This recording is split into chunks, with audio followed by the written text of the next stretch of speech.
Do you know what target training is and why we use it? In this video, we're going to explain it to you.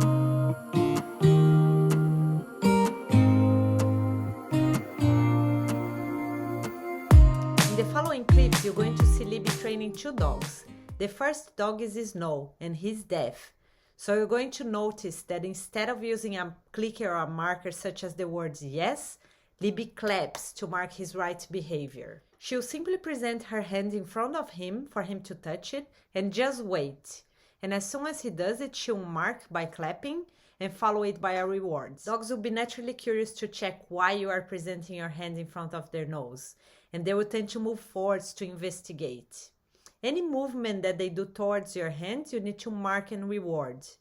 Very soon, the dog starts to understand that what you want is for them to touch their nose in your hand, your target. Then you can transfer your target training to other objects, such as a ball and a stick.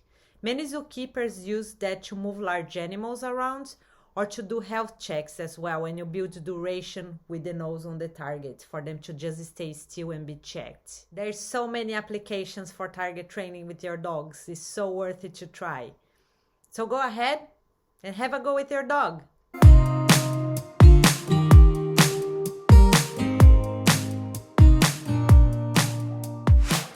So here you see Libby just simply presenting her hand in front of his nose, and when he touches it, she claps straight away to mark the very behavior that she's looking for and follow that by a reward.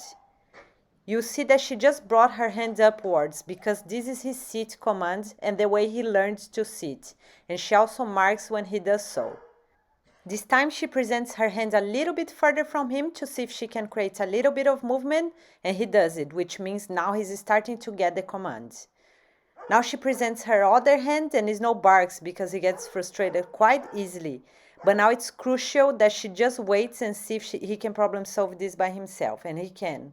You'll notice that she's starting to put her hand further and further from him to create that wheeling movement. And again, he gets a little bit frustrated, starts barking, but she just needs to wait to see if he can succeed in the task.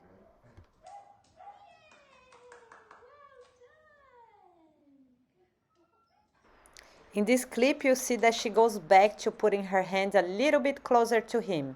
This is very important as you want to make sure the dog doesn't get super frustrated every time you're doing this exercise.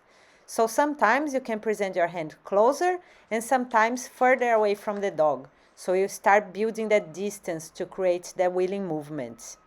It's just pretty much like walking 3 steps forward and 1 step back. And even though he barks, he still succeeds in the training.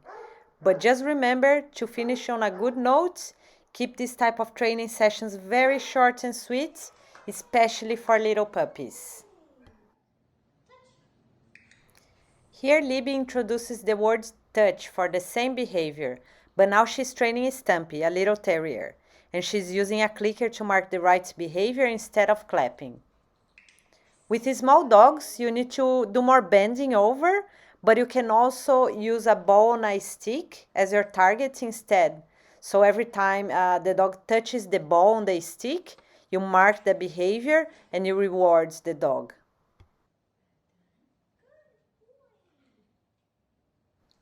And you can see here how Stumpy is moving way more than Snow was in the previous clips.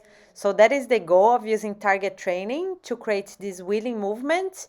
And this is very useful to build confidence for dogs and puppies that may be a little bit worried of going in and out of spaces, such as rooms or crates, or even in and out of the car.